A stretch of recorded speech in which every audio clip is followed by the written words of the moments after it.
Bueno, cerramos con nuestro último expositor, que es Julián Sadovchi. Contador Público Nacional, egresado de la Universidad de Cuyo, Facultad de Ciencias Económicas, con estudios realizados en dicha universidad y en Universidades Carlos III de Madrid, posgrado de especialista en sindicatura concursal y entes en insolvencia, Universidad Nacional de Cuyo, Facultad de Ciencias Económicas, se desempeña como contador independiente, es asesor de múltiples empresas en el área de crisis de empresas, cuestiones jurídico-contables, gerenciamiento externo. Es presidente del Consejo Profesional de Ciencias Económicas de Mendoza desde el 2021.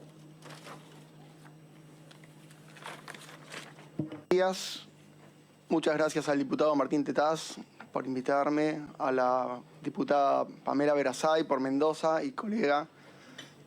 Es un placer poder estar acá y exponer el punto de vista sobre la evasión fiscal en Argentina. De acuerdo a estimaciones, en Argentina se evade cada año el 17% del PBI. Quiere decir que en las 2 horas que llevamos acá sentados, esta mañana se evadieron 20 millones de dólares.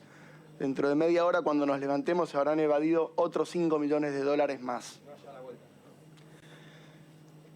Comencemos viendo algunas de las causas. Vamos a repetir algunas cosas, así que vamos a ir rápido.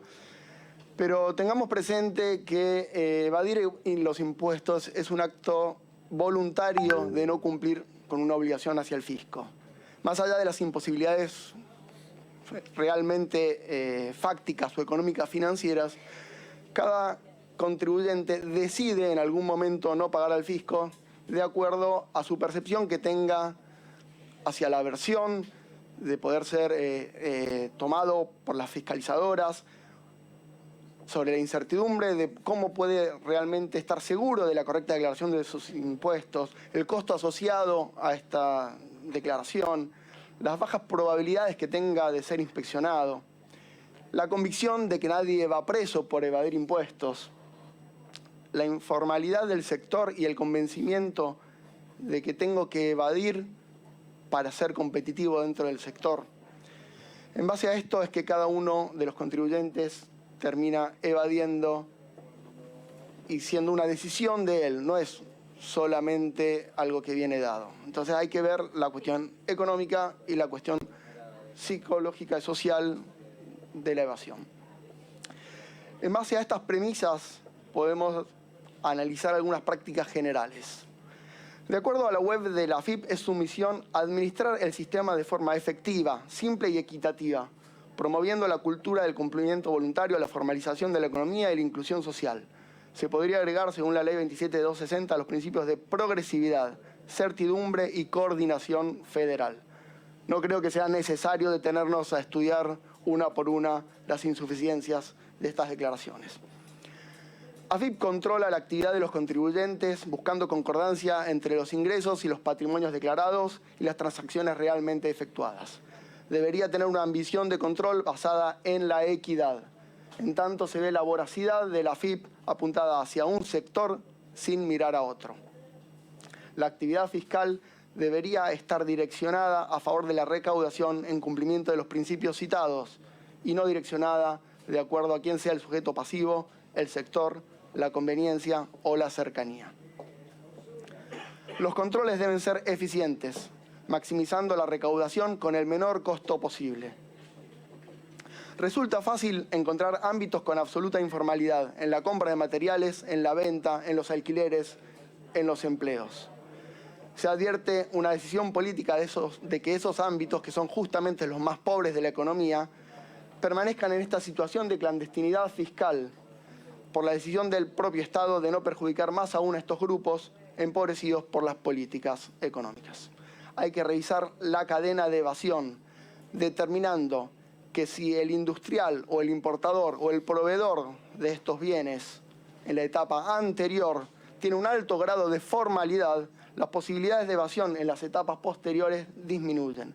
El control vertical, de acuerdo a la cadena de comercialización, es una herramienta fundamental y es muy poco utilizada. Los contadores, como profesionales de los impuestos, deben ser tenidos en cuenta como socios estratégicos por parte de las administraciones tributarias. El asesoramiento de los contadores dentro del marco legal y coordinado con el fisco debe destruir el mito de que un contribuyente puede evadir y luego el contador puede arreglarle los problemas.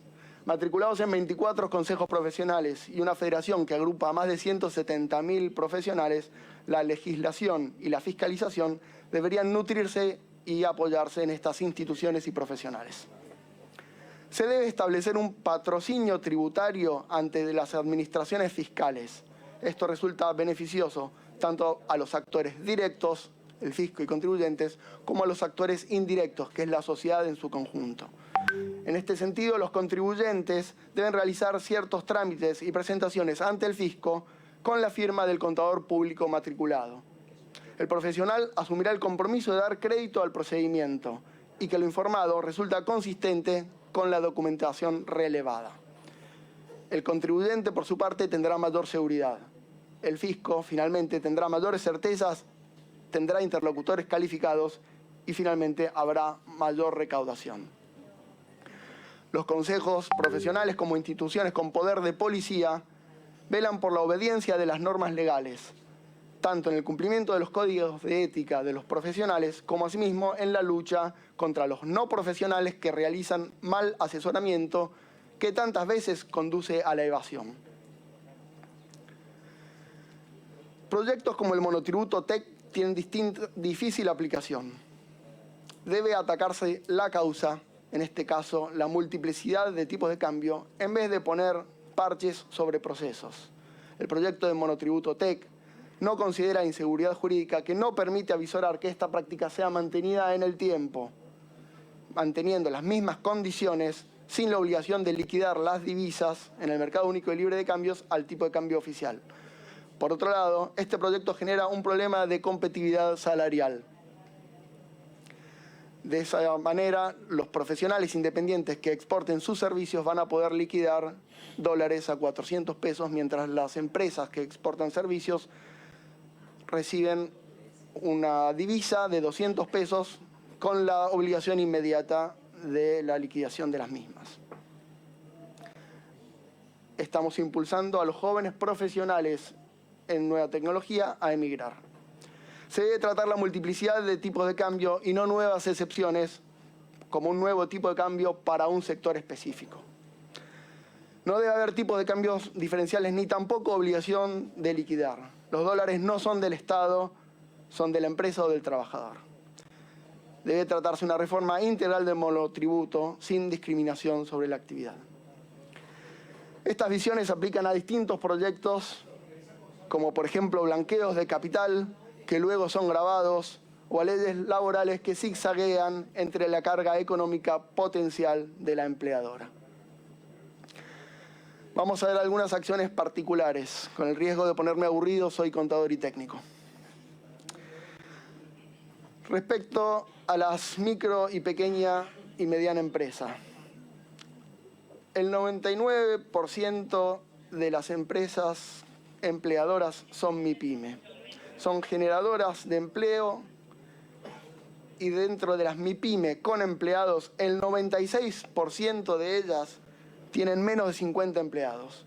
Para una empresa con menos de 50 empleados, el peso de los regímenes de información, retención y percepción resulta una carga altamente gravosa. El fortalecimiento de los procesos de digitalización de la administración tributaria le permitiría reducir la carga administrativa que hoy impone al contribuyente. Debe excluirse a la MIPYME de actuar como agentes de información y como agentes de recaudación.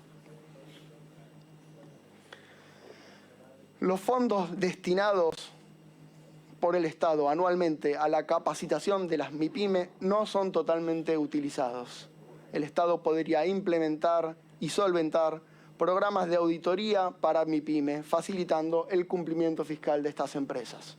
Los consejos profesionales podrán dar fe sobre la registración, elegibilidad y experiencia de los profesionales requeridos. La creación de la herramienta Cuenta Tributaria Única favorece al contribuyente, pues habilita el acceso a su situación fiscal en tiempo real. Debe posibilitarse el uso de saldos de libre disponibilidad para cancelar deudas fiscales, aduaneras y previsionales sin limitaciones. Debe comenzar a implementarse la cuenta única tributaria por las MIPYME, para luego extender dicha situación a los demás contribuyentes. El fisco debe efectuar un control sobre la cuenta tributaria del contribuyente previo a iniciar cualquier acción o procedimiento de cobro judicial a los efectos de corroborar la existencia de saldos de libre disponibilidad. El impuesto al valor agregado es el tributo que aporta mayor recaudación a las arcas del Estado. Incentivar a pedir factura es una variable que puede mejorar la recaudación. La ley de IVA establece la obligación de discriminar el impuesto cuando se trata de responsables inscriptos, factura A. La discriminación, en todos los casos, permitiría al ciudadano acceder a información acerca de la operación que está realizando y asimismo toma conciencia de la contribución que está realizando al Estado. Las operaciones de consumo respaldadas por facturas también pueden tener desgravación en los impuestos a la renta en un porcentaje. Debe fomentarse asimismo el empleo de medios de pago electrónicos o bancarizados. Los regímenes de retención y percepción constituyen un elemento de distorsión, tanto desde el punto de vista financiero, cuando se generan saldos a favor, como desde el punto de vista administrativo. Debe tenderse a la unificación y reducción de las alícuotas de los sistemas de recaudación, así como la automaticidad en la exclusión cuando se verifica 3 meses consecutivos de saldo a favor del contribuyente. El impuesto a las ganancias de personas jurídicas ha tenido una baja en la alícuota de acuerdo a la ganancia neta acumulada, hoy en escalas entre el 25 y el 35%. Fundamentalmente quedan problemas de resolución de acuerdo a la base imponible que debe ser resuelta. Para las personas humanas, el mayor problema es de deducciones personales escasas y de la progresividad de las tasas, según las cuales las personas terminan situados en las máximas escalas. El mínimo no imponible debería fijarse en términos razonables a efectos de gravar los valores que claramente son superiores a los mínimos de supervivencia. La deducción especial debe ser unificada para todos los autónomos e independientes. De más está decir que tributan los saberes previsionales, que no debería ser una ganancia gravable. El estímulo a la educación, frecuentemente declamado, no tiene el correlato debido. Si bien ahora se pueden deducir del impuesto a las ganancias los servicios prestados por instituciones educativas incorporados, es en una proporción exigua y no comprende materiales, clases de apoyo, indumentaria escolar y otros componentes. Respecto a la salud, la ley admite la deducción de gastos de cobertura de salud a través de obras sociales o entidades de medicina prepaga y gastos médicos y asimilables. Debe disponerse la deducibilidad de los gastos en medicamentos para el contribuyente y las cargas familiares en la proporción no asumida por las obras sociales o las prepagas. Respecto al monotributo, hay una tendencia a intentar permanecer en el régimen simplificado mediante el ocultamiento de operaciones o la reducción artificial del monto de las mismas. Un adecuado incremento en las categorías más elevadas del monotributo debería cerrar la brecha entre el régimen simplificado y el régimen general de IVA e impuesto a las ganancias. El tributo al patrimonio global de las personas humanas debe permitir deducir los pasivos de la base imponible en la parte proporcional atribuible a los activos que se encuentran gravados. Asimismo, se deben ampliar los tramos de la escala para evitar el achatamiento. Respecto a la seguridad social, los regímenes tienen una carga aproximada del 45%. Este alto costo fiscal promueve el empleo negro, que se estima en un 35%. Además, esto tiene un efecto multiplicador, ya que existe una correlación directa entre lo que produce el empleado no registrado y las ventas no declaradas por la empresa. Se debe lanzar un régimen de reducción de contribuciones patronales para todos los empleadores por un tiempo determinado. Este régimen debería aplicarse a todos los empleadores del sector privado, direccionado de acuerdo a los grupos de trabajadores específicos que se considere necesario incrementar, como por ejemplo los desempleados o los trabajadores que hayan dejado de prestar servicios en el sector público por medidas de racionalización administrativa. Estos regímenes no deberían requerir un incremento de nómina ni un mantenimiento a futuro de cantidad de empleados. Debe ser simple. La complejidad desalienta la utilización. Se debe actualizar el concepto de registración laborales a los modos actuales, registros informáticos, y la instauración del libro de sueldos digital en cada jurisdicción, que sea válido para AFIP y para la Autoridad Local Provincial de Aplicación de Trabajo. El monto de las sanciones por registración deficiente se debe destinar a los organismos de la seguridad social, en lugar de direccionarse al trabajador. Esto reduciría la industria del juicio y a la vez aportaría fondos al fisco. Respecto a los impuestos provinciales, hoy se ubican en el 5% del PBI. Estos ingresos son sostenidos por los gobiernos provinciales ante la imposibilidad de hacerse de fondos suficientes por medio de coparticipación u otros mecanismos. La ley de coparticipación vigente debe ser reformada y reglamentada. Es interpretada según la conveniencia de la autoridad e incluso llevada a sede judicial. Los inconvenientes que generan las interpretaciones sobre la aplicación del convenio multilateral son también producto de la puja de intereses de las jurisdicciones provinciales con interpretaciones forzadas. El impuesto a los ingresos brutos es un impuesto al consumo de tipo plurifásico y acumulativo o en cascada. Incrementa el precio del bien tomando también el precio incrementado por el impuesto que fue incorporado en la etapa anterior. Desde la Nación debe promoverse el reemplazo del impuesto a los ingresos brutos. Incluso el IVA es un impuesto menos regresivo.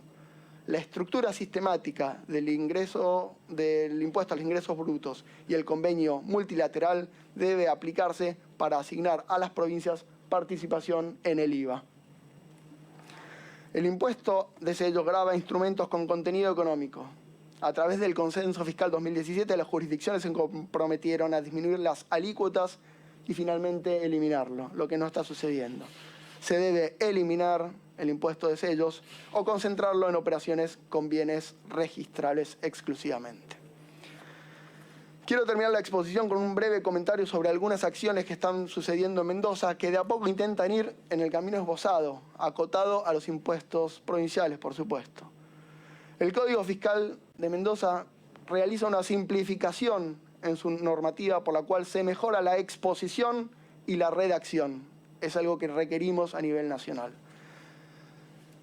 Desde 2018 se está reduciendo la alícuota efectiva de los ingresos brutos sin afectar la recaudación.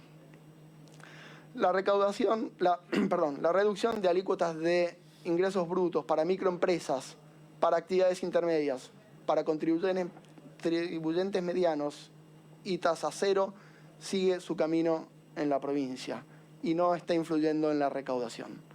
A partir de 2019, AFIP y ATM pusieron en marcha el monotributo unificado de Mendoza.